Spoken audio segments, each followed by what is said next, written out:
আজকের এই কাজীবাড়ির ঐতিহাসিক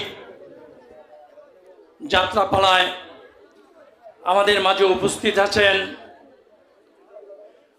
উপজেলা যুবদলের ভারপ্রাপ্ত সদস্য সচিব হাসমত আলী রাজা। আমাদের মাঝে উপস্থিত আছেন ৯ নং ওয়ার্ড বিএনপির সম্মানিত সভাপতি তারা মিয়া।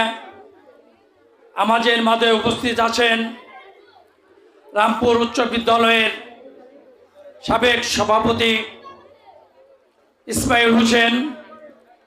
আমাদের মাঝে উপস্থিত আছেন বল্লা ইউনিয়ন বিএনপির স্বেচ্ছাসেবক দলের সাধারণ সম্পাদক হেকমত আলী।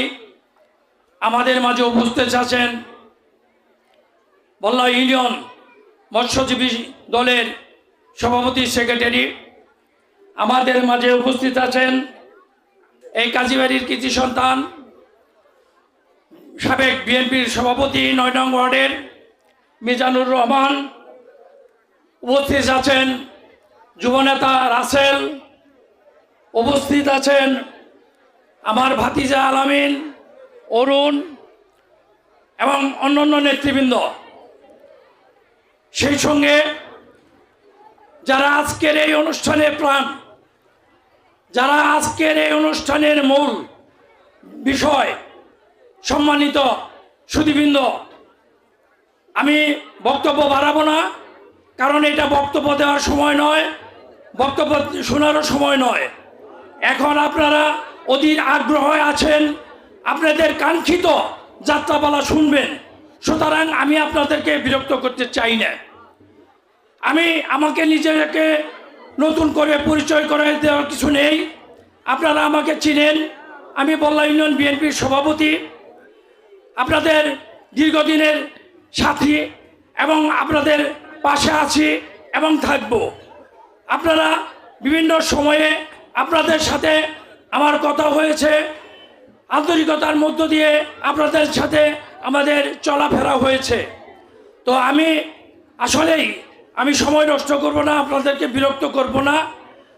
আপনারা আজকের এই যাত্রাপালা শুনতে আসছেন, এটা বাংলাদেশের ঐতিহ্য, এটা অনেক দিনের ঐতিহ্য। এই কালচার আমাদের গর্বের কালচার। এই যাত্রা, নাটক, থিয়েটার এটা আমাদের ঐতিহ্য। দীর্ঘদিন এটা আমরা লালন করেছি, পালন করেছি। এখন হয়তো আধুনিকতার ছোঁয়ায় এটার ঘাটতি পড়েছে, তবে আমি মনে করি এইরকম অনুষ্ঠান মাঝে মাঝে হওয়া উচিত। যারা আয়োজক তারা আপনারা মাঝে মাঝে এই অনুষ্ঠানে আয়োজন করবেন এবং এই আজকের আয়োজন করার জন্য কর্তৃপক্ষকে অভিনন্দন, ধন্যবাদ জানাইছি। পরিশেষে আপনাদের দোয়া আশীর্বাদ চেয়ে, আপনাদের পাশে থাকার আশাবাদ ব্যক্ত করে, সবার সুস্বাস্থ্য এবং দীর্ঘায়ু কামনা করে আমি আমার বক্তব্য শেষ করছি। ধন্যবাদ সবাইকে। আসসালামু আলাইকুম।